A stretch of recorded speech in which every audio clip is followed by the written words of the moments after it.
सर्वसुगन्धसुलेपितलिङ्गं बुद्धिविवर्धनकारणलिङ्गं सिद्धसुरासुरवन्दितलिङ्गं तत्प्रणमामि सदा शिवलिङ्गं कनकमहामणिभूषितलिङ्गं फणिपतिवेष्टितशोभितलिङ्गम्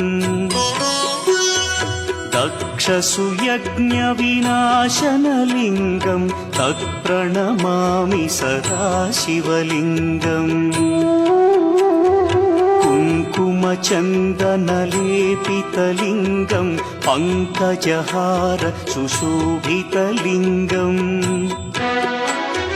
सञ्चितपापविनाशनलिङ्गं तत्प्रणमामि सदा शिवलिङ्गम्